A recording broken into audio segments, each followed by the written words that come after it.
أعوذ بالله من الشيطان الرجيم. بسم الله الرحمن الرحيم. الحمد لله نحمده ونستعينه ونستغفره ونستهديه ونعوذ بالله من شرور أنفسنا ومن سيئات أعمالنا. من يهدي الله فلا مضل له ومن يضلل فلن تجد له وليا مرشدا. وأشهد أن لا إله إلا الله وحده لا شريك له وأشهد أن محمدا عبده ورسوله بلغ الرسالة وأدى الأمانة ونصح الأمة وجاهد في الله حق جهاده حتى أتاه اليقين. اللهم صل وسلم على سيدنا محمد في الأولين وصل وسلم على سيدنا محمد في الآخرين وصل وسلم على سيدنا محمد في الملأ الأعلى إلى يوم الدين. رب اشرح لي صدري ويسر لي أمري واحلل عقدة من لساني يفقه قولي. اللهم أرنا الحق حقا وارزقنا اتباعه وأرنا الباطل باطلا وارزقنا اجتنابه يا أرحم الراحمين. Mes chères sœurs et mes chers frères, assalamu alaikum wa rahmatullahi ta'ala wa barakatuh. Nous sommes à la 9e partie des noms d'Allah. Ces noms qui vont nous permettre de vivre un moment avec Allah Azza wa Jal, de vivre sa grandeur, de vivre sa puissance. C'est un moment qui, Inch'Allah, oui, c'est un moment qui va nous permettre régulièrement de renouer avec Allah Azza wa Jal. Un moment où on a besoin aussi de se recentrer sur soi-même. Et pour se recentrer sur soi-même et vivre notre foi, il faut être en lien avec Allah Azza wa Jal. Un lien qui est censé nous permettre d'améliorer notre relation avec Allah, notre Créateur. Un lien qui est censé nous permettre de nous améliorer, améliorer notre âme. Jihad al-Nafs veut dire l'effort pour améliorer son âme, la purifier, ou aussi la ralentir sur certaines choses, sur certains défauts, sur certains péchés. Donc soit je m'élève en m'améliorant, soit aussi je peux m'élever en améliorant cette âme, en faisant un effort sur nos défauts. Et sachez, et ça on oublie, on parle souvent de péché, on oublie que avant de commettre un péché, c'est qu'il y a eu une maladie vis-à-vis de notre cœur, mais c'est surtout lié à nos défauts.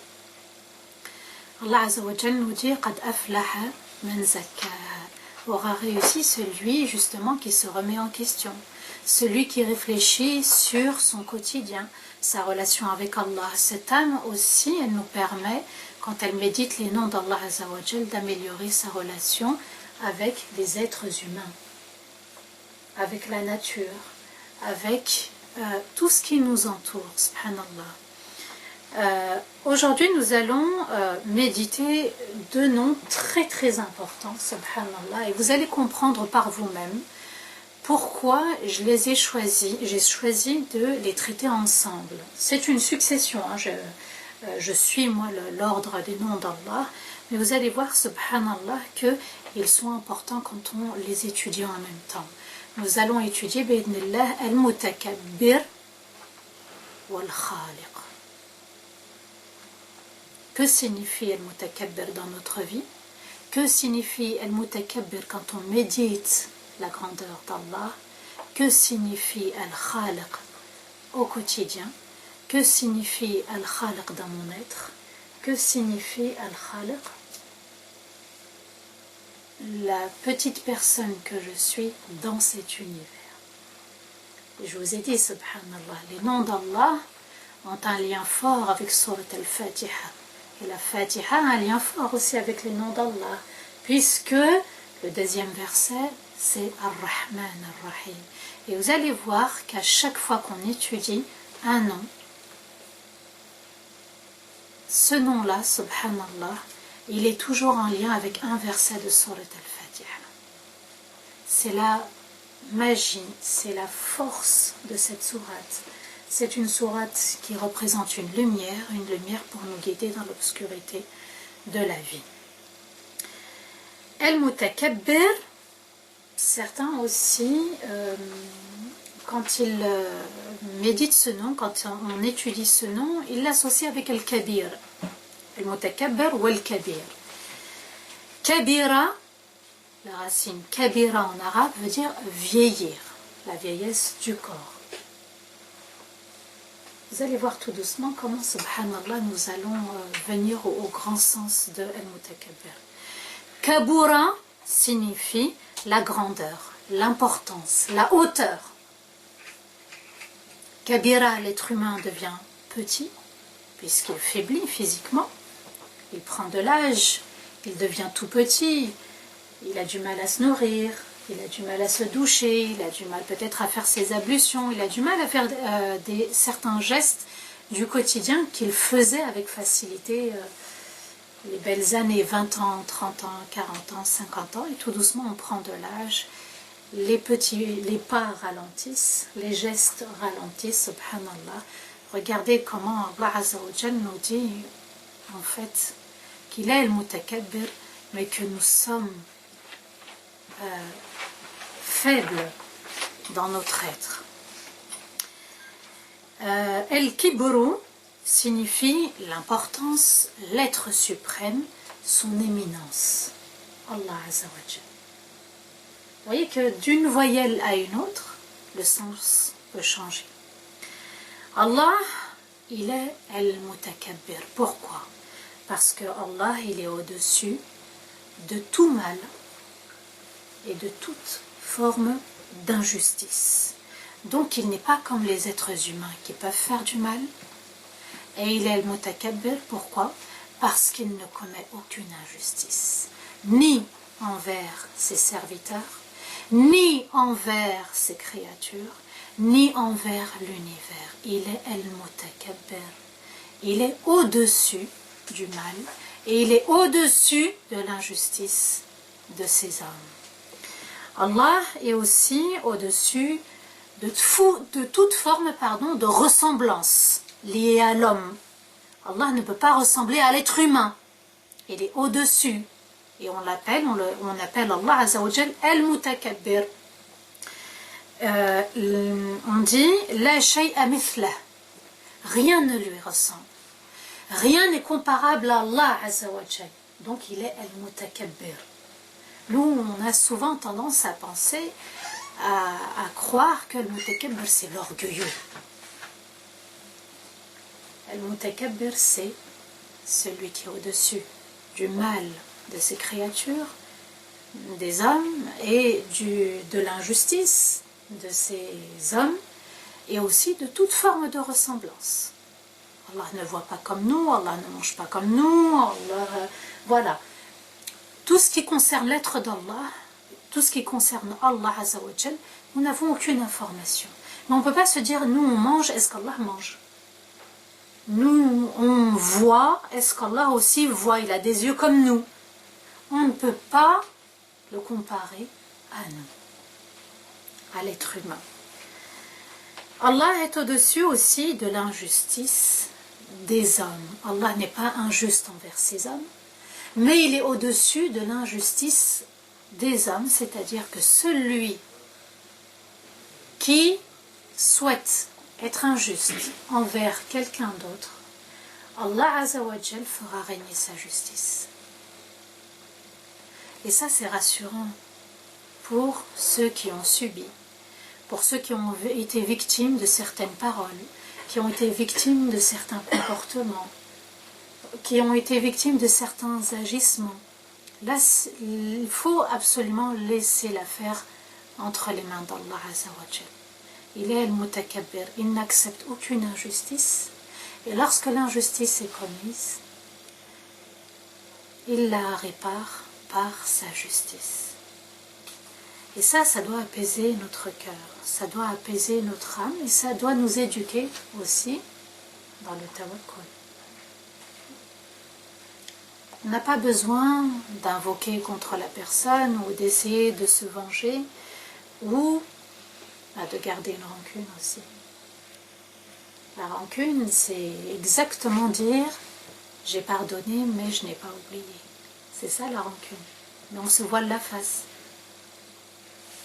Parfois certaines personnes disent oui mais c'est mon honneur qui est en jeu. Oui, c'est pas mon honneur finalement, c'est mon ego qui prend le dessus.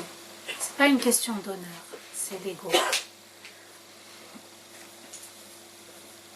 Allah détient le kibriya. On dit à Allah appartient le kibriya. Vous avez sûrement entendu le kibriya. C'est l'orgueil, quand on traduit mot pour mot. Mais concernant Allah Azza wa Jal, cela signifie lahul mulk. Il détient le royaume, le pouvoir. Le pouvoir d'Allah est juste. Et sa justice fait partie de son pouvoir. Vous voyez, subhanallah. Donc, le tawakkul doit encore une fois être revu. Le tawakkul doit être renforcé par ce nom d'Allah Azza wa Jal. Donc, Allah détient le royaume et son autorité, elle est éternelle. Elle est éternelle sur terre, elle est éternelle dans les cieux, elle est éternelle dans l'au-delà. Son autorité, elle est suprême, elle est éternelle. Allah, par ce nom Al-Mutakabbir, il est au-dessus de toute imperfection. On avait vu le nom Al-Quddus, l'infiniment pur. Pur de quoi? De toute imperfection. Vous voyez, subhanallah, comment douter un instant sur la grandeur d'Allah? Comment douter un instant lorsqu'on est éprouvé? Comment douter un instant lorsqu'on a subi une injustice? Allah, il est au-dessus de toute imperfection. Ce nom va être cité uniquement une fois dans le Coran. Surat Al-Hashr. Quant à l'être humain,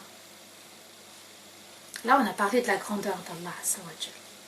Quant à l'être humain, lorsqu'on dit que quelqu'un il est mutakabbir, le sens il est opposé. Subhanallah. Quand on qualifie quelqu'un de mutakabbir, c'est un des grands défauts de l'âme. Parce que quand l'être humain il est mutakabbir, il est orgueilleux, il veut faire sa propre justice, il veut mépriser les autres, il devient arrogant et hautain, et il veut faire du mal aux autres. Alors qu'Allah Azza wa Jal, lorsqu'il est mutakabbir, il rend la justice. Il n'aime pas l'injustice et il répare l'injustice par sa justice. Vous voyez, subhanallah, c'est tout l'opposé. Quand on veut se disputer justement ce pouvoir, on devient, subhanallah, des personnes parmi les gens de l'enfer, puisqu'Allah Azza wa Jal déteste al-kibriya auprès des musulmans, auprès de n'importe quelle créature sur terre. On peut être, vous savez, orgueilleux, prétentieux, méprisant avec son regard, avec sa parole, avec ses gestes, le regard en levant les yeux. Vous voyez, parfois, est-ce qu'on a ce comportement envers les parents, envers les gens? Ça peut être une gestuelle, hein. Ça peut être un comportement, ça peut être des actes, ça peut être aussi le regard. Il faut retenir qu'Allah est l'être suprême. Il a l'autorité suprême dans son royaume. Nous sommes donc qui? Ses serviteurs, ses créatures. Allah est le maître, le Seigneur, et nous sommes les serviteurs du Seigneur. Donc le niveau n'est pas le même. Il y a la suprématie et il y a la servitude des êtres humains. Nous devons accepter cette autorité. Nous devons accepter d'être une créature dans le royaume d'Allah Azza wa Jal. Allah, il est parfait, il est excellent, il est l'infiniment pur, et l'être humain se doit de prendre conscience qu'il fait des erreurs, qu'il a des défauts et qu'il doit se corriger pour s'élever auprès de l'être suprême, de l'Mutakabbir. Il doit aussi éviter de commettre des injustices. Et la première injustice que l'on commet, ce n'est pas l'injustice envers les gens. ni envers Allah Azza wa Jal. C'est l'injustice envers nous-mêmes. Allah le dit, وَمَا ظَلَمْنَاهُمْ وَلَكِنْ كَانُوا أَنفُسَهُمْ يَظْلِمُونَ. Nous leur avons fait aucun tort. Nous leur avons fait subir aucune injustice dans leur vie. Mais ils ont commis une propre injustice envers eux-mêmes. Vous voyez, subhanallah, les épreuves vont se succéder. Si on n'accepte pas certaines choses dans notre vie, c'est même pas certaines choses, c'est on n'accepte pas la vie tout court, on n'accepte pas les décrets d'Allah, on n'accepte pas les épreuves, on n'accepte pas la loi universelle d'Allah Azza wa Jal, eh bien Allah ne cessera pas de nous éprouver jusqu'à, subhanallah, qu'on accepte l'épreuve. Et c'est une erreur. Vous savez, avoir des défauts, c'est une épreuve. Corriger ses défauts, c'est une épreuve. Ça demande justement de purifier son âme, d'améliorer son âme, d'élever son âme, de renoncer à certains défauts. Il faut absolument se corriger pour s'élever, subhanallah. Le prophète alayhi salatu salam a dit, voulez-vous que je vous décrive les gens de l'enfer? Et il explique aux compagnons, ce sont les personnes brutes, violentes, et les personnes hautaines dans leur manière de marcher. Vous voyez, subhanallah. Donc, quand je marche et que j'ai l'impression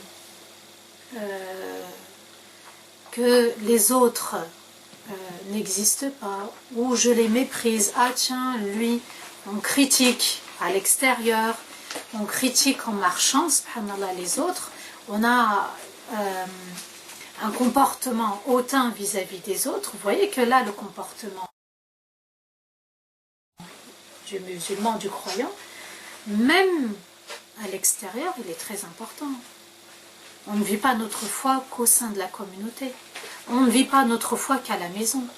On la vit quand on est à l'extérieur et on la vit aussi quand on est à l'intérieur.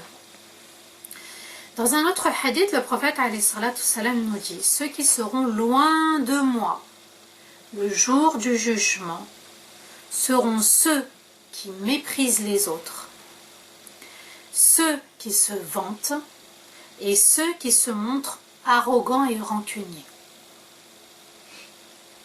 Il est fort le hadith, subhanallah. Qui méprisent les autres. Avoir du mépris pour quelqu'un, c'est le rabaisser, c'est l'humilier, c'est se montrer supérieur à lui. Ceux qui se vantent, qui aiment montrer leurs exploits. Subhanallah, moi j'ai des diplômes, moi j'ai une voiture, moi j'ai une maison, moi j'ai des bijoux. Vous voyez, subhanallah, on peut se vanter sur beaucoup de choses. Hein? Le moi d'Iblis. Et ceux qui se montrent arrogants et rancuniers.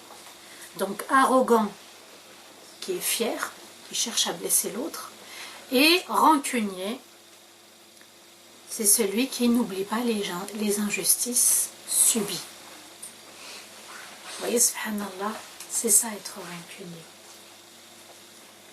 Je pardonne mais j'oublie pas, c'est de la rancune. Il ne faut pas se mentir à soi-même. On essaye, Inch'Allah, on met l'intention de corriger notre âme. Vous voyez qu'il est important de méditer ces noms. Allah, il est juste. Pourquoi je chercherais à être dans la rancune? Hein? Le passé, c'est le passé. Allah nous permet justement de nous améliorer, de revenir à lui. Et puis Allah Azza wa Jal, par sa grandeur et par sa sagesse, nous permet aussi de nous élever en purifiant cette âme, en pardonnant, en ne regardant pas toujours dans le passé. Le passé symbolise la tristesse. Certaines personnes qui vivent beaucoup dans le passé se rendent malheureuses. Elles sont toujours tristes. Et les personnes qui se projettent régulièrement dans l'avenir, ce sont des personnes qui vivent de la peur du lendemain. Ils veulent se projeter, ils veulent planifier. Alors, On peut avoir des projets, alhamdulillah, et s'en remettre à Allah. Mais être dans une peur qu'on cultive toujours en se disant mais qu'est-ce qui va me rester, comment je vais faire, etc. Sans être dans le vrai tawakkul, on nourrit une peur pour le futur et on nourrit une tristesse due au passé. Le prophète ﷺ dit dans un autre hadith Al-izzu izaruh wal-kibriya'u rida'uh faman yunazi'uni 'adhabtuh.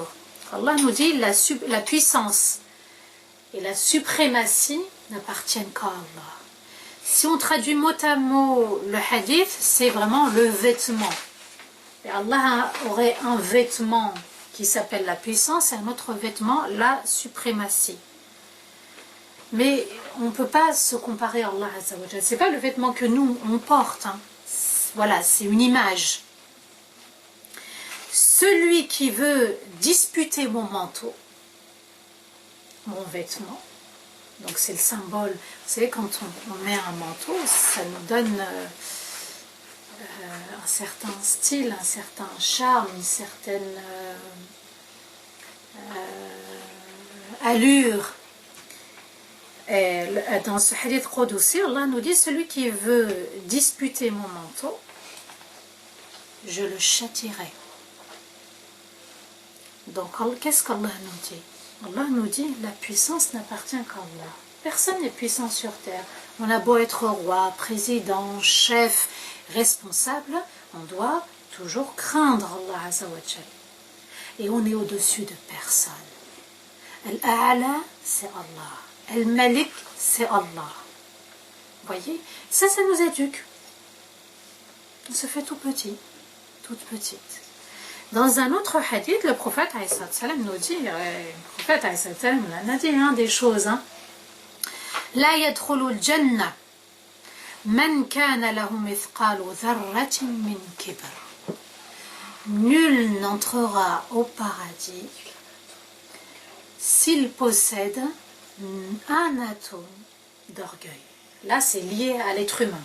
Le kibr, c'est l'être humain quand il se montre orgueilleux. Donc vous avez la suprématie d'Allah. Et tous ceux qui sont en dessous d'Allah sont égaux. On n'a pas à se croire supérieur à l'autre, mieux que l'autre, parce qu'on possède, parce qu'on sait. Hein. Donc ça doit aussi nous éduquer dans la forme de pardon. Pardonner pour rester toujours humble vis-à-vis d'Allah Azza wa Jal et modeste vis-à-vis des gens. Donc l'islam a bien entendu interdit ce comportement, le comportement de l'orgueil vis-à-vis des autres. Al-Kibriya, dans l'islam, il a deux sens, mais deux sens, il ne faut pas les séparer. C'est vraiment deux paires. Al-Mutakabbir, celui qui est pris d'orgueil, celui qui se montre orgueilleux, c'est celui qui refuse la vérité, le conseil. Et en même temps qu'il refuse, il méprise la personne qui lui dit la vérité et qui lui donne le conseil. Donc c'est à la fois ne pas accepter la vérité et en même temps mépriser. Oui, mais toi tu ne connais pas. Oui, mais toi tu... C'est du mépris.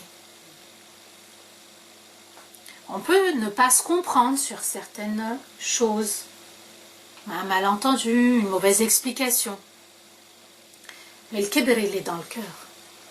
C'est l'intention, voilà, notre intention. Est-ce qu'on a voulu se montrer arrogant, fier vis-à-vis des autres, ou est-ce qu'on a essayé d'expliquer et de demander conseil aux autres, même si on n'a pas compris, c'est pas parce qu'il y a un débat qu'on n'a pas accepté la vérité. C'est ne pas accepter la vérité et en même temps mépriser la personne.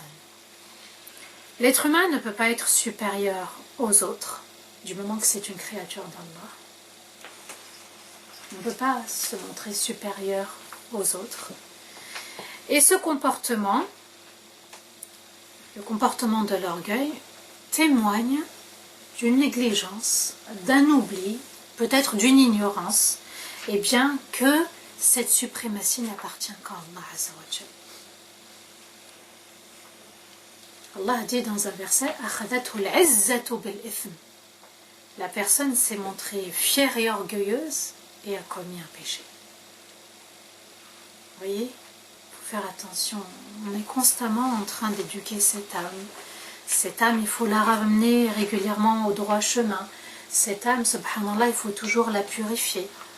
La vérité, c'est vrai, parfois elle n'est pas bonne à entendre, mais mettre l'intention que c'est pour Allah Azza wa Jal. L'orgueil concerne aussi, non pas le comportement qu'on peut avoir vis-à-vis des autres, mais aussi le comportement qu'on a avec Allah Azza wa Jal dans les actes d'adoration. Certaines personnes n'acceptent pas les 5 prières, le jeûne de Ramadan, n'acceptent pas de purifier son âme, n'acceptent pas peut-être de porter le voile. Alors, il faut toujours purifier cette intention. Mais il y a des personnes qui vont toujours négocier. Oui, mais pourquoi ci, pourquoi ça? Ils n'acceptent pas cette vérité. Ils n'acceptent pas l'ordre d'Allah Azza wa Jal. Allah nous dit وَقَالَ رَبُّكُمْ أُدْعُونِي أَسْتَجِبْ لَكُمْ. Et Allah a dit, invoquez-moi et j'exaucerai, je répondrai. إِنَّ الَّذِينَ يَسْتَكْبِرُونَ عَنْ عِبَادَتِي سَيَدْخُلُونَ جَهَنَّمَ دَاخِرِينَ. Ceux qui se montrent orgueilleux, qui n'acceptent pas mon adoration, ils entreront en enfer. Donc vous voyez, subhanallah, que là, dans ce verset, Allah va associer la dua, qui est une forme d'adoration, un acte d'adoration, et il explique qu'il exauce, et que si la personne n'invoque pas Allah Azza wa Jal, ne demande pas Allah Azza wa Jal, c'est que elle devient orgueilleuse. Pourquoi? Parce qu'elle se dit, inconsciemment, elle se dit, je n'ai pas besoin de demander. Alors que constamment, on doit demander. Et c'est ça qui fait qu'on devient humble. Et c'est ça qui crée l'espoir en nous. C'est ça qui crée le tawakkul. C'est ça qui nourrit la relation avec Allah Azza wa Jal. Donc les du'a, les invocations, ça signifie maintenir le lien avec Allah. Ça signifie renouveler le lien avec Allah. Allah aime qu'on se montre humble et plein d'humilité face à ses ordres et à ses interdictions. Les intérêts, voilà. Il y en a qui veulent toujours avoir une fatwa qui permet. Il y a des personnes qui n'acceptent pas la vérité et qui vont chercher, voilà, un cheikh qui va lui donner la fatwa, l'avis religieux qui le convient. Adorer Allah comme nous on le désire, à notre convenance. C'est une forme d'orgueil, subhanallah. Ça signifie qu'on n'a pas accepté la loi divine, ne pas accepter son destin. Souvent, je le répète, les 6 piliers de la foi, c'est aussi accepter le bon et le mauvais destin, subhanallah. Il est bon, j'accepte. Il est mauvais, j'accepte. On ne peut pas se dire, il est bon, j'accepte, il est mauvais, oulala, et on a du mal et on ne fait pas d'efforts, subhanallah. On doit accepter les deux, et c'est ce qui fait l'honneur du musulman. D'accepter, de vivre avec les ordres et les interdictions d'Allah Azza wa Jal. La modestie, elle fait partie des qualités de nos prophètes et messagers. Souvenez-vous, Moussa alayhi salam, pourtant il est prophète et il a parlé à son Seigneur, subhanallah, et il va aider 2 jeunes filles dont le père est assez âgé et n'a pas pu s'occuper du troupeau. Souvenez-vous, subhanallah, de Daoud qui se nourrissait par le fruit de son travail. Son travail, il le faisait manuellement, subhanallah, il travaillait. Il n'y a pas un travail plus méritoire qu'un autre, plus valorisant qu'un autre. Tant qu'on travaille, c'est déjà ça, c'est l'essentiel, subhanallah. Zachariah, alayhi salam, travaillaient le bois. Vous voyez, subhanallah, ils allaient, ils se déplaçaient, ils travaillaient, ils ne dépendaient pas de la société. Tous les prophètes ont été bergers. Ils ont eu à gérer un grand troupeau. Ce qu'il faut comprendre dans l'élévation, il vaut mieux être une étoile élevée dans le ciel qui brille qu'une fumée qui monte et qui disparaît. Notre orgueil ne s'apparente à cette fumée qui monte, du rih, de l'air. C'est que du rih. La fumée, vous avez vu, hein, quand vous cuisinez ou quand vous faites un barbecue, elle monte, ça y est, ça part. Elle disparaît. L'orgueil, c'est ça. Il n'est pas nécessaire, subhanallah, face aux êtres humains, face à Allah Azza wa Jal. Le prophète alayhi salatu salam nous dit aussi Man tawada'a lillah rafa'a. Celui qui se montre humble et modeste pour Allah. Parce que vous pouvez vous dire oui, mais elle va croire que je suis faible. Oui, mais elle va croire que je suis faible. Pour Allah, Allah va l'élever et l'honorer. Donc vous comprenez maintenant la suprématie, la grandeur d'Allah Azza wa Jal, le fait qu'il n'accepte pas l'injustice, le fait qu'il ne ressemble pas à nous. Hein. Il est Al-Mutakabbir, l'élevé, le très haut, il est le maître dans son royaume, il est Al-Mutakabbir. On va enchaîner avec l'autre nom qui est Al-Khaliq, le créateur. Alors, c'est un nom qui est très important aussi, parce qu'on peut se dire, oui, mais Al-Khalq, qu'est-ce qu'elle va nous dire? Qu'est-ce que le Coran dit? Qu'est-ce que la sunna du prophète dit à ce sujet? On a été créé point barre. Non, c'est bien plus que ça, subhanallah. Puisque c'est le seul nom que les non-musulmans n'ont pas rejeté, le créateur. C'est le seul nom, le mushrikin, ceux qui associent à Allah, les Yahoud ou les Nasara, les Juifs et les chrétiens. Ceux aussi, le kuffar, les ingrats, moi je dis non-musulmans ou les ingrats, qui n'ont pas voulu reconnaître Allah comme étant le Dieu. Eh bien, subhanallah, même Allah Azza wa Jal nous dit Wala in sa'altahum. Allah, en s'adressant au prophète, nous dit et si tu les interrogeais, Man khalaqa as-samawati wal ard. Qui a créé? Si Muhammad, si tu interrogeais les gens autour de toi, les Mécois, les Qurayshites, qui a créé les cieux et la terre? La yaqulunna Allah. Ils diront c'est Allah. Même les Qurayshites n'ont pas renié l'existence d'Allah. Mais ils ont choisi un intermédiaire qui était Lat wal Uzza, toutes ces statues dans la Kaaba. Vous voyez, subhanallah, Allah nous dit, et il sait, Allah, et c'est lui qui les a créés. Voilà, in sa'altahum, mais si tu les interrogeais, tu leur posais la question, qui a créé les cieux et la terre, subhanallah? Là, ils ne vont pas nier, c'est Allah, azza wa jal. Donc, vous voyez qu'au fond de nous, on connaît l'existence d'un créateur. Pourquoi? Quand Allah a créé, toutes les âmes ont témoigné de l'unicité d'Allah. Vous voyez, il y en a, ils disent, oui, mais avant, il y avait le néant.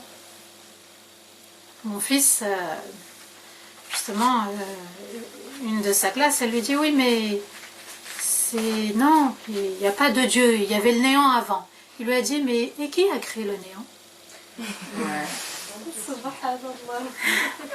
Subhanallah. Et il m'a dit, elle ne pouvait plus rien dire. Oui. Oui, la fitra. La fitra. Cette petite, c'est une collégienne. Elle n'a que l'éducation qu'on lui a inculquée. C'est pour ça que le prophète nous dit Kullu mawloudin yulad ala al-fitra.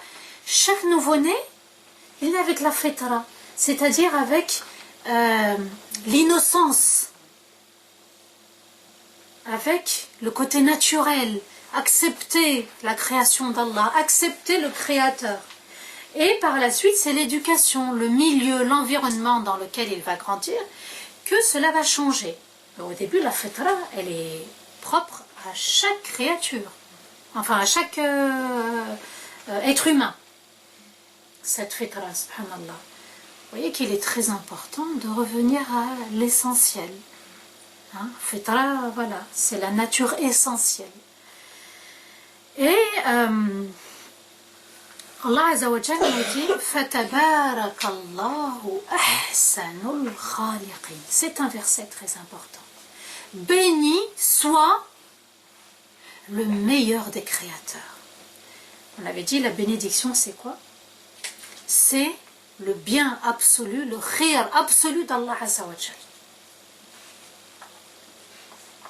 Quand on nous demande la baraka, c'est on demande qu'Allah fasse descendre son khayr, son bien, son agrément, sa rahma.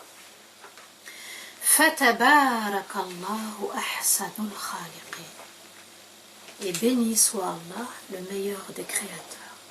Alors vous allez trouver Al-Khaliq et un autre nom, Al-Khallaq, dans le Coran. Al-Khaliq ou Al-Khallaq. Al-Khaliq, c'est celui qui a créé à partir du néant, à partir de rien. Et, deuxième élément, sans modèle auparavant. Le rien, c'est qu'il n'y a pas de modèle avant. C'est ça la grandeur d'Allah. Parce que nous, en tant qu'êtres humains, on emploie le terme de créer.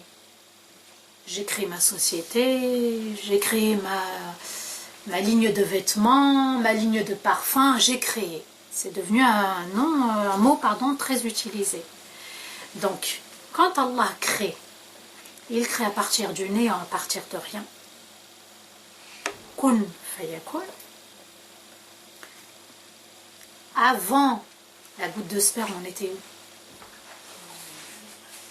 On était dans le néant.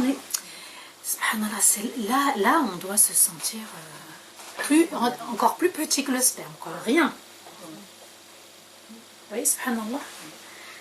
Et sans modèle auparavant.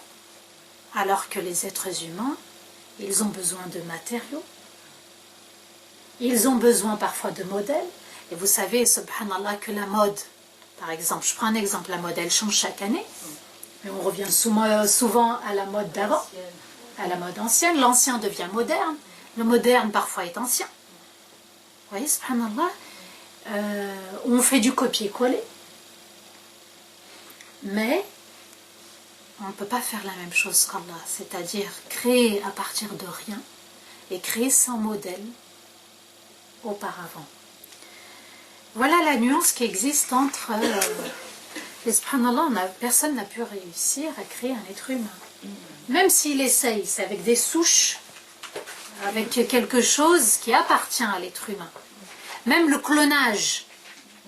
Vous vous souvenez, le clonage, je ne sais plus comment on appelle, vous savez, les brebis ou les moutons, on avait cloné... ils avaient un nom. Cloné, quand on a cloné à partir... Voilà, des cellules, souches, animales, à partir de quelque chose qui existait. Mais quand Allah crée, il crée à partir de quelque chose qui n'existe pas. Voilà la force de l'Khalaq. Là, il faut méditer sur soi-même. Je suis, mais avant, je n'étais rien. Même poussière, je n'étais pas. Hein. Même le petit grain de sable dans le désert algérien, saoudien, je n'étais pas de ce grain de sable. Et Al-Khallaq, donc, c'est celui qui crée sans interruption. Sans interruption, que ce soit dans les cieux, sur terre, depuis Adam. Même avant Adam, il y avait une création sans interruption. Nous, on peut avoir une usine. Elle peut travailler le jour, s'arrêter la nuit. Hein? Nous, on dort la nuit, on vit le jour. Il y a une interruption. Allah, c'est sans interruption, il crée. La grandeur d'Allah Azza wa Jal. Nous devons méditer ce nom chaque jour. Chaque jour, subhanallah, de se dire, eh ben, cette âme, je dois la purifier, je n'étais rien, subhanallah. En se rappelant ce nom, on ne peut que lui faire confiance finalement. On ne peut que s'en remettre à lui. Une confiance, comme disait un cheikh, et j'ai bien aimé, subhanallah, cet exemple qu'il a donné, c'est comme le soleil. On sait que le soleil va se lever, et on sait que le soleil va se coucher, et on sait que le lendemain, le soleil va revenir et il va se lever. Nul doute là-dessus. Eh bien, notre relation avec Allah concernant le tawakkul doit être de la même chose. Ça doit couler de source. Il y a des choses autour de nous, c'est naturel, c'est évident. Le tawakkul doit être évident. Placer sa confiance entre les mains d'Allah parce qu'il est El-Malik. Et on avait dit, dans Al-Muhaymin, il connaît chaque chose. Il a la connaissance de toute chose, de chaque chose dans l'univers. En méditant ce nom, on ne peut que aimer Allah Azza wa Jal et on ne peut que vivre un moment important en soujoud, en prosternation. C'est là où il faut se rappeler, on est Al-Khaliq, soumis à Allah, on est soumis au Très-Haut. Le Très-Haut s'apparente aussi à Al-Malik, le Mutakabbir, l'être suprême. Où qu'on aille, on est entouré par quoi? Par des créatures d'Allah. Moi je vous regarde, vous êtes toutes des créatures d'Allah. Les oiseaux sont les créatures d'Allah. L'air qu'on respire, c'est la créature d'Allah.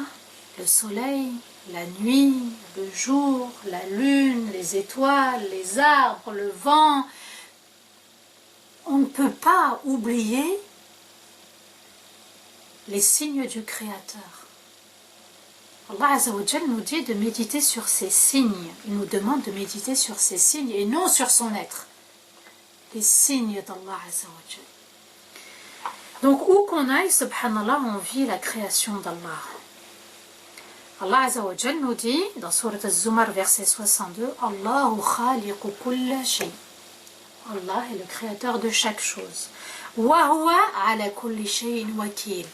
Et écoutez bien ce verset. Et il est le protecteur de chaque chose. Vous comprenez le sens du tawakkul? Si Allah il protège tout dans son univers. N'essayez pas de vous dire oui, pourquoi il y a eu tel accident, pourquoi j'ai eu telle épreuve, pourquoi j'ai... Allah il est le protecteur. Placez votre confiance, plaçons notre confiance, subhanallah. Et améliorons cette notion qu'on a du Créateur en se disant il est le Créateur de toutes choses, mais il en est aussi le protecteur. Il protège mon être, il protège ma foi, parce que j'ai le souci de protéger ma foi, il protège mes biens, il protège ceux qui m'entourent, il me protège là où je suis. Allah Azza wa Jal nous dit dans Sourate An-Naml, les fourmis, verset 88, وَتَرَى الْجِبَالَ تَحْسَبُهَا جَامِدَةً وَهِيَ تَمُرُّ مَرَّ السَّحَابِ صُنْعَ اللَّهِ الَّذِي أَتْقَنَ كُلَّ شَيْءٍ إِنَّهُ خَبِيرٌ بِمَا تَفْعَلُونَ. Ce verset aussi, il est très important à méditer. Pourquoi? Parce qu'Allah nous dit, en regardant les montagnes, surtout les villes où il y a les montagnes, mashallah, il y a des endroits où il y a des montagnes, subhanallah, certaines villes, Annecy, Grenoble, mashallah, voilà. Allah nous dit en regardant les montagnes, tu verras qu'elles sont immobiles. Ça, c'est ce que tu vois, toi. Elles sont immobiles, elles ne bougent pas. Alors que, Allah nous dit, alors qu'elles avancent à la vitesse des nuages. Ça, c'est un verset du Coran. Ceci est l'œuvre d'Allah qui a tout façonné à la perfection et qui est très bien informé de ce que vous faites. Allahu Akbar. Qui pousse les nuages? Les anges, le vent. Ils sont poussés par le vent. D'accord? C'est le vent. Même le vent, subhanallah, qui a créé le vent? Qui gère le vent? C'est Allah. Même le vent, ça reste, subhanallah, un signe d'Allah sur lequel il faut méditer. On ne voit pas, mais il y a des choses qui bougent. Mon vêtement bouge. Parfois, on est un peu poussé. Les branches d'arbres bougent. Subhanallah, mais on ne voit pas, c'est invisible. Et pourtant, on l'appelait vent. Allah, il est invisible à nos yeux, mais certains ne veulent pas le reconnaître comme étant Allah, le Dieu. Donc Allah nous dit, ces montagnes, que nous, on a l'impression qu'elles ne bougent pas, qu'elles sont immobiles, elles avancent, malgré tout, à la vitesse des nuages. Vous avez vu, hein, parfois les nuages c'est compact, parfois c'est un petit bout de nuage, parfois c'est une étendue de nuages. C'est beau hein, à voir, subhanallah, surtout au coucher du soleil. C'est différent les nuages. Et subhanallah, parfois vous allez voir le vent quand il se soulève, eh bien voilà, ça pousse rapidement. Alors les savants vont faire le tafsir de justement ce signe d'Allah. Et ils nous expliquent que les nuages avancent grâce au vent, mais que les montagnes, qui avancent elles aussi, elles avancent à la vitesse de la rotation. La Terre est ronde, donc il y a une rotation qui se fait, et cette rotation fait tourner, fait bouger les montagnes. Donc parfois ce qui peut nous paraître vrai n'est pas une règle. Il y a des choses d'apparence, on les voit d'une certaine manière, alors qu'on ne connaît pas la vérité cachée. Et ça doit nous éduquer. Ce qui est apparent, n'est pas forcément ce que l'on croit.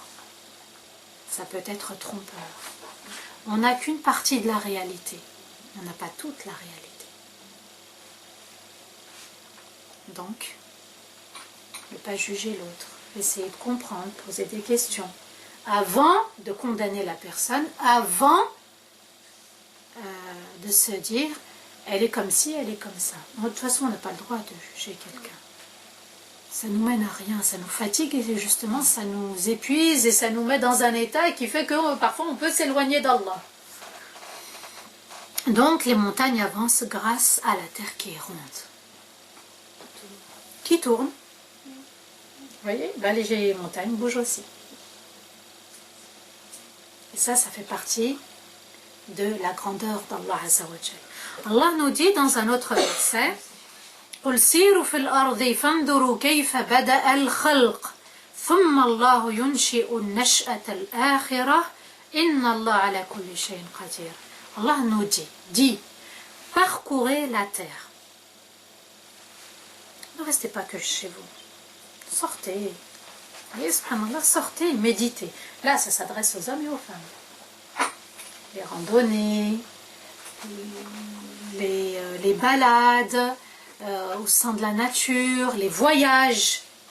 Allah nous dit, parcourez la terre et voyez comment Allah a créé une première fois les êtres vivants. Allah il nous dit, quand vous marchez sur terre, méditez, ne soyez pas indifférents à la création. Vous ne pouvez pas être indifférent parce qu'il y a les signes d'Allah de partout. Et voyez comment Allah a créé une première fois les êtres vivants qu'il fera renaître de nouveau pour la dernière fois. Certes, Allah est capable de toutes choses. Allah nous dit, vous êtes sur terre, voyagez, parcourez, méditez. Et Allah Azza wa Jal nous dit, il va y avoir un jour où tout le monde sera rassemblé. Et Allah nous dit, en terminant le verset, et Allah est capable de toutes choses. Donc la méditation, elle doit venir renforcer notre foi. Elle doit venir renforcer notre tawakkul. Elle doit renforcer notre confiance en Allah. Nous devons avoir une foi ferme. Nous devons être convaincus quand on médite, quand on adore Allah Azza wa Jal. Donc Allah, il est le créateur qui m'a créé, qui nous a créés, et Allah m'a choisi. Subhanallah, ça aussi c'est une méditation. Et puisqu'il m'a choisi, je reste unique. Pourquoi? Parce que quand il m'a créé sans modèle. Il n'y avait pas de modèle auparavant. Donc je suis unique, une personne unique. Une personne importante. Pourquoi? Parce qu'Allah m'a créé. Je suis le serviteur du Créateur. Allah nous dit dans la sourate Les Abeilles, verset 4, خلق الإنسان من نطفة فإذا هو خصيم مبين. Oh là là, ce verset. Allah nous dit, il a créé l'homme d'une goutte de sperme. De rien, quasi rien. Et le voilà qu'il se dispute d'une manière acharnée. Il lève la voix envers ses parents, elle lève la voix avec les hommes et les femmes. C'est une dispute où on se manifeste, on se montre bien. Allah dit, c'est-à-dire il est dans la dispute, mais la dispute où il élève la voix, il y a le comportement qui suit avec, subhanallah. Allah, il nous dit, tu as été créé d'infiniment petit, pourquoi tu veux chercher à être infiniment grand? Moi, on ne me fait pas ça, moi, on ne me dit pas ça, moi, on ne me traite pas de ça.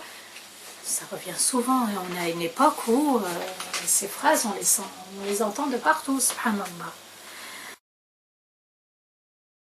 Donc, ce qu'il faut comprendre, c'est que, puisqu'Allah Azza wa Jal nous a créés, il est le créateur, il nous a élevés, honorés, subhanallah, puisque nous sommes la création d'Allah Azza wa Jal.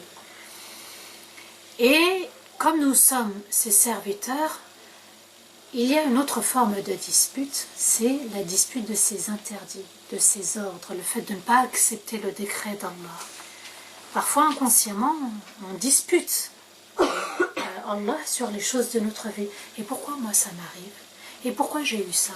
Et pourquoi ci? Et pourquoi ça? Le pourquoi n'a pas lieu d'exister, si je peux me permettre. D'accord? Voilà. Il n'a pas lieu d'exister ce pourquoi, subhanallah. Accepter. Allah nous dit, وَلَسَوْفَ يُعْتِيكَ رَبُّكَ فَتَرْضَى. Et Allah te donnera en acceptant. On doit accepter les choses de la vie. Allah nous dit dans Sourate As-Sajda, versets 7 à 9, en parlant de Adam, alayhi salam, maintenant on va revenir à l'origine, notre père Adam. الذي أحسن كل شيء خلقه وبدأ خلق الإنسان من طين ثم جعل نسله من سلالة من ماء مهين ثم سواه ونفخ فيه من روحه وجعل لكم السمع والأبصار والأفئدة قليلا ما تشكرون. Ce verset est aussi très important puisqu'Allah nous dit qu'il a créé toute chose à la perfection. Et ce mot, il revient. Je vous en ai parlé il y a un instant. Il a tout créé à la perfection. Parfait, c'est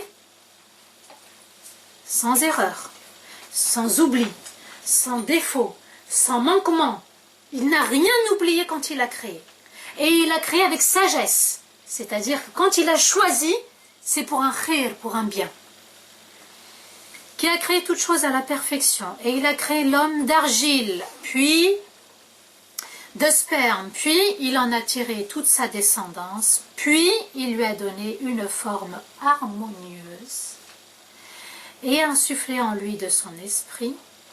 Il vous a doté de l'ouïe, l'ouïe c'est le fait d'entendre, de la vue et de l'intelligence. Là, il nous dit, je vous ai donné l'ouïe, la vue, l'intelligence. Rares sont ceux qui se montrent reconnaissants. Vous voyez, on peut perdre certaines choses de notre santé, mais il n'y a pas plus précieux que de garder l'ouïe, la vue et l'intelligence. C'est ça qui fait qu'on est une créature vivante. Et subhanallah, Allah va demander quand même, une fois qu'il a créé Adam, il va demander aux anges de se prosterner. Cette prosternation était permise par Allah Azza wa Jal. Les anges ont accepté. Allah a honoré Adam. Les anges sont des créatures de lumière, sont des créatures qui adorent constamment Allah Azza wa Jal jour et nuit. Il n'y a qu'Iblis qui a refusé de le reconnaître, de se prosterner. Allah parle de la création souvent dans le Coran en évoquant les cieux et la terre. Vous prenez sourate al-Mulk. Vous voyez, subhanallah, Allah il nous parle de samawati wal ard. Souvent dans les sourates, Allah il nous parle de samawati wal ard. Comme si Allah nous disait, vous êtes sur terre, mais vivez avec l'au-delà, vivez avec l'autre monde, parce que c'est un monde auprès duquel vous allez y retourner. On n'est pas venu de terre. Adam était dans les cieux. Adam était au paradis. Subhanallah nous dit, Allah, vous allez revenir. C'est pour ça qu'il fait le lien entre samawati wal ard. La terre, c'est qu'un instant, c'est qu'une escale. On était dans les cieux, on est au passage en escale. On a juste changé de lieu et on va revenir à Allah Azza wa Jal. Et il y a plus grand que la création des hommes, c'est la création, subhanallah, justement des astres, la création des planètes, la création de la nature, la création des océans, la création des mers, subhanallah. Souvenez-vous, quand Allah va montrer à Ibrahim alayhi salam Malakut as-samawati wal ard, l'univers des cieux et de la terre, l'univers caché, apparent et caché, subhanallah, Allah va lui montrer sa grandeur. La terre, la lune, si on médite, subhanallah, les étoiles, elles ont des noms, quand on les voit, subhanallah, c'est magnifique, un ciel étoilé. Allah, il a créé encore plus important que nous, subhanallah, encore plus grand que nous. Allah nous dit, en parlant d'Ibrahim alayhi salam, فَإِنَّهُمْ عَدُوٌ لِي إِلَّا رَبُّ الْعَالَمِينَ. En parlant des statues, Ibrahim dit, ils sont un ennemi pour moi, sauf qui? Rabbul Alamin, le maître, le seigneur des mondes. C'est pas fini. Écoutez ce que dit Ibrahim, puisqu'il revient à Allah. Alladhi khalaqani fahuwa yahdin. C'est celui qui m'a créé et qui me montre le bon chemin. Donc l'importance de revenir au Créateur. Le Créateur, c'est celui aussi qui indique le bon chemin. Alladhi khalaqani fahuwa yahdin. Walladhi yut'imuni wa yasqin. Le Créateur, Rabbul Alamin, c'est aussi celui qui me nourrit et qui me donne ma boisson. C'est pas fini. فَإِذَا مَرِضْتُ فَهُوَ يَشْفِينِ. Et lorsque je tombe malade, il m'apporte la guérison. Mais ça, il faut en être convaincu. Il faut en être convaincu. Combien de personnes malades, combien de médecins, de professeurs sont restés abasourdis lorsque la maladie est partie sans aucune explication. Oui, subhanallah, Allah nous a donné des moyens pour vivre les épreuves. Sadaqa, dua, les noms d'Allah, le meilleur comportement, la salat, le sujoud, le Coran. Allah nous a donné des moyens différents pour soigner cette âme, pour la purifier, l'améliorer et l'élever. Mais vous savez, l'être humain, il aime son petit canapé de souffrance, de tristesse, عندي ما عنديش, etc. On aime bien ce petit fauteuil, ce petit canapé où on nourrit, voilà, cette tristesse, cette peur, cette angoisse, ce manque, que voulez-vous? Et il dit فَإِذَا مَرِضْتُ فَهُوَ يَشْفِينِ. Et la pire des maladies, c'est pas la maladie physique, c'est la maladie du cœur et de l'âme. Celle où on ne se rend pas compte qu'on a fauté. Celle où on ne se rend pas compte qu'il y a des défauts qu'il faut corriger. Celle où on ne se rend pas compte qu'on a fait du mal à autrui. Celle où on ne se rend pas compte qu'il faut se pardonner aussi de nos erreurs. Qu'il est normal de commettre des erreurs, mais qu'il faut les reconnaître, qu'il faut revenir à Allah, qu'il faut régulièrement se corriger, subhanallah. On ne peut pas être toujours dans l'acquis, rien n'est acquis. Quand on est en voyage, il n'y a pas de stabilité, excusez-moi. Vous avez beau louer une villa, vous avez beau être dans un hôtel, vous êtes toujours en voyage.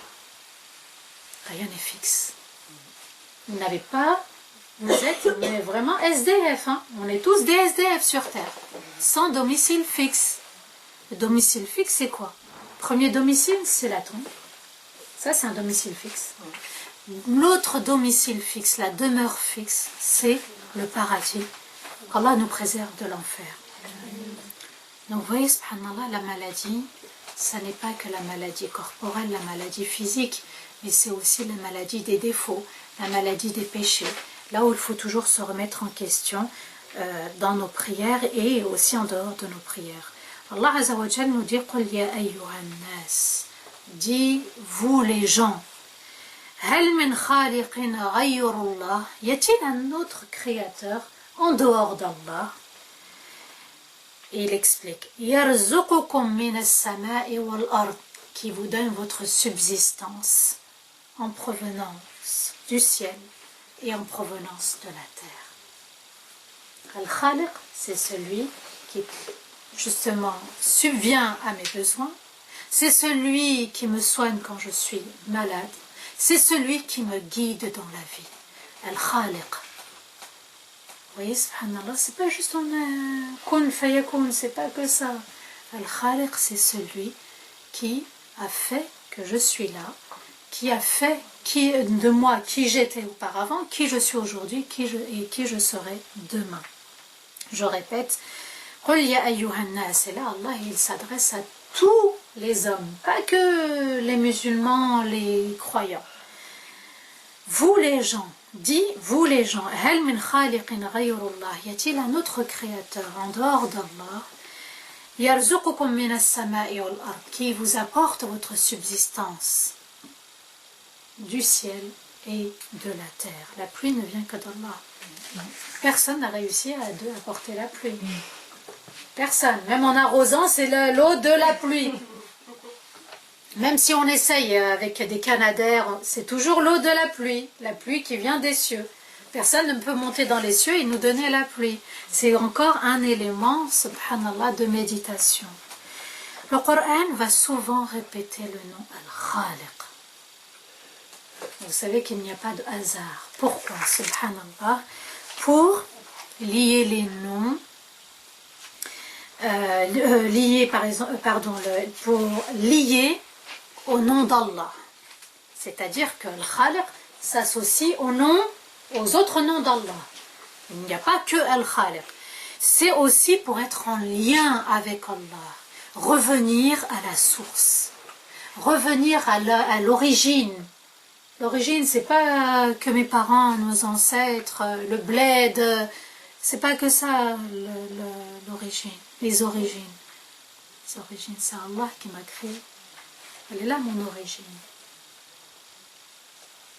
Mon créateur, c'est lui qui m'a créé. Je dois toujours et régulièrement revenir à lui. Vous savez que l'été arrive ou les vacances arrivent ou dans l'année, on a besoin de revenir dans nos terres d'origine.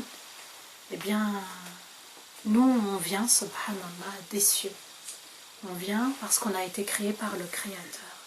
Donc, pour mettre en lien avec les autres noms d'Allah, Azza wa Jal, pour être en lien avec Allah, celui qui a tout créé, et il a créé à la perfection, ça, il faut vraiment pas l'oublier, il faut l'avoir toujours en tête, et il a créé à sa juste valeur.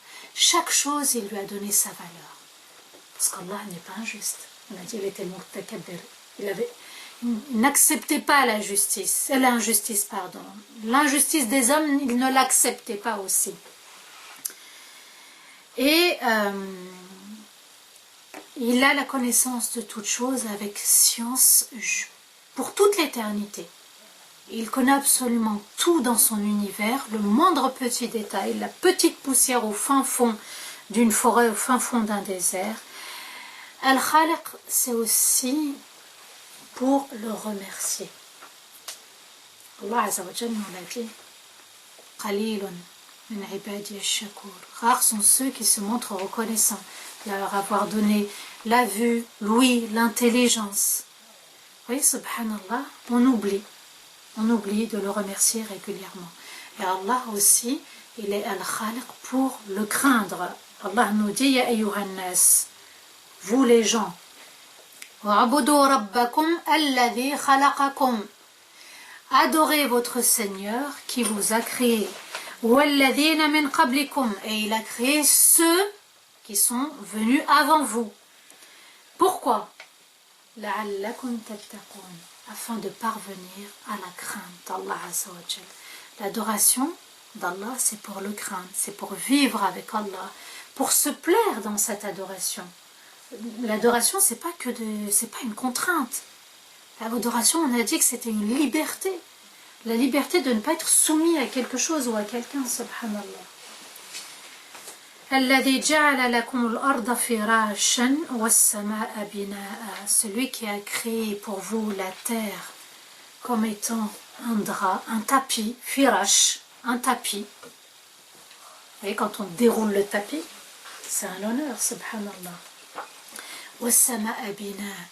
Et le ciel comme étant un toit, un plafond. Ce qu'il faut comprendre à travers ces deux noms d'Allah, Al-Mutakabbir wa Al-Khaliq, c'est qu'il faut faire quelque chose de sa vie. Il faut faire quelque chose de sa vie et il faut le faire d'une manière intelligente, d'une manière correcte, d'une manière mesurée, d'une manière réfléchie. Regardez comment Allah il dit, j'ai créé avec perfection. Nous aussi, on doit être dans le souci de perfectionner les choses. On ne pourra jamais atteindre la perfection d'Allah, mais de faire les choses sans négligence, sans fainéantise, sans compter sur les autres. Allah nous dit, fais quelque chose de ta vie, fais quelque chose de ta prière, fais quelque chose de ton adoration et de ton lien avec Allah, fais quelque chose pour l'au-delà. Parce que notre vie, c'est un petit passage, on est en train de préparer l'au-delà chaque jour, subhanallah, en se purifiant, en s'améliorant, en s'élevant, en adorant, en pardonnant.